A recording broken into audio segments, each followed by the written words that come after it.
Have you ever noticed how quiet you feel in a room where everyone is shouting at a screen, their hearts racing for a team, a score, a moment that feels life or death to them, but strangely distant to you? You nod along, maybe smile, maybe pretend to care just enough to belong. Yet inside you feel like you're watching a different movie altogether. If you've ever wondered why sports don't grip you the way they grip others, why you don't feel that fire, that obsession, that loyalty to colors and names, this isn't about being different. It's about seeing the world through a different psychological lens.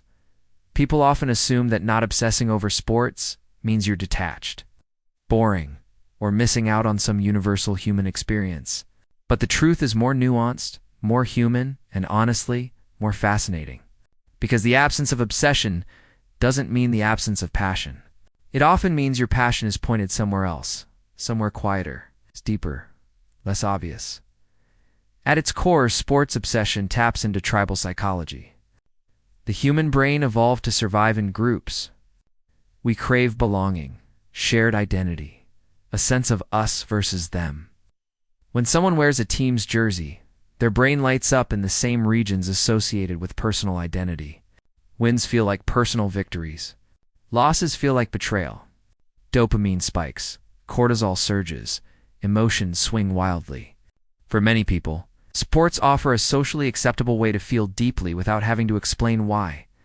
But if you don't obsess over sports, it may be because your brain doesn't need external tribes to feel whole.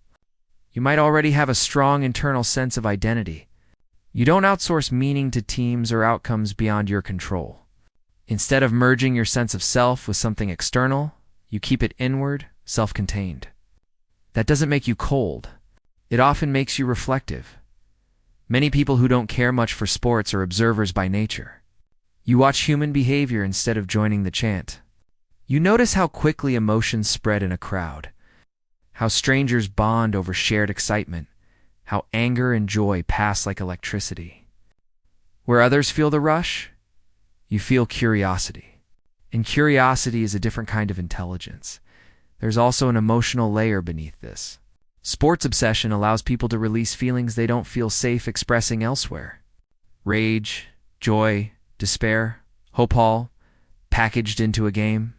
If you're someone who already processes emotions internally, who reflects, journals, creates, or talks deeply, you may not need that outlet.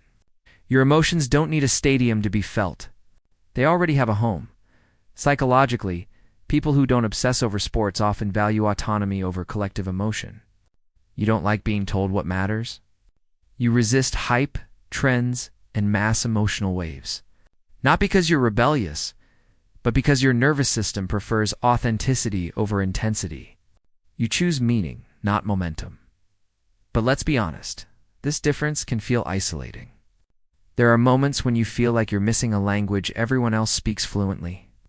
Office conversations, family gatherings, social bonding moments that orbit around scores and seasons.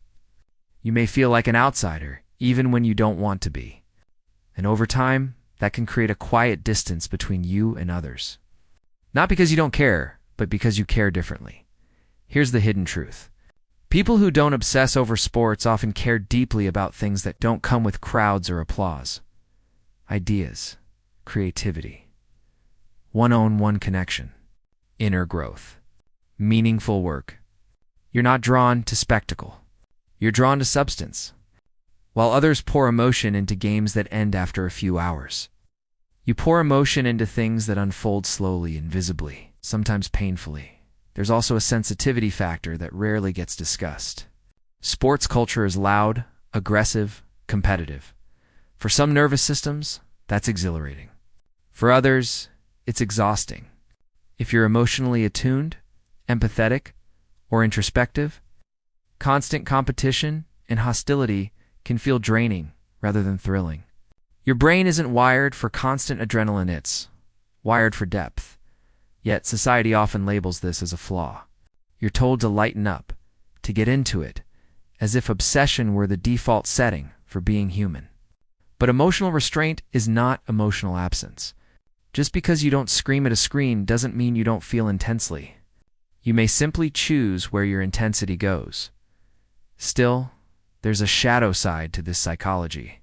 Sometimes not obsessing over sports isn't about preference, it's about distance. You may have learned early to detach from collective joy because you didn't feel included in it. Maybe you were the kid picked last. Maybe competition felt humiliating. Maybe winning and losing triggered something deeper, feelings of inadequacy, rejection, or pressure. Over time, indifference became a shield, and shields are useful until they keep us from connection. Not with sports, necessarily, but with people. Shared passions, even ones we don't fully understand, are bridges. When you reject them entirely, you risk standing alone on principle. The goal isn't to force yourself to care about something you don't, but to stay open to what it represents: belonging, excitement, shared experience. People who don't obsess over sports often walk a fine line between independence and isolation. You don't want to lose yourself in groupthink. You don't want to fake enthusiasm. But you also don't want to feel invisible in a world that bonds over common rituals.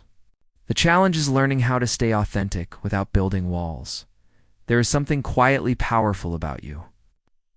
You're not easily emotionally hijacked. You don't let external outcomes dictate your inner state. Your mood doesn't rise and fall with a scoreboard. In a world addicted to stimulation, you're proof that calm still exists. That meaning doesn't have to be loud.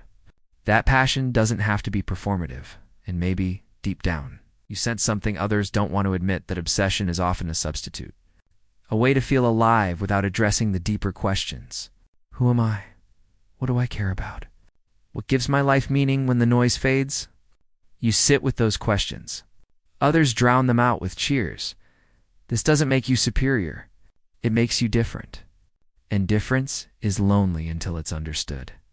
So here's the realization to hold gently. You don't need to justify what doesn't move you. Your worth is not measured by how loudly you celebrate what everyone else loves. You're allowed to choose depth over drama, meaning over momentum, presence over performance. But also, stay curious about people, about why they love what they love. Not to change yourself, but to connect. You don't have to obsess to understand. Sometimes listening is enough. So ask yourself tonight, quietly, honestly, what do you pour your passion into instead? Where does your energy go when no one is watching? And are you honoring that part of yourself for hiding it because it doesn't look like everyone else's joy?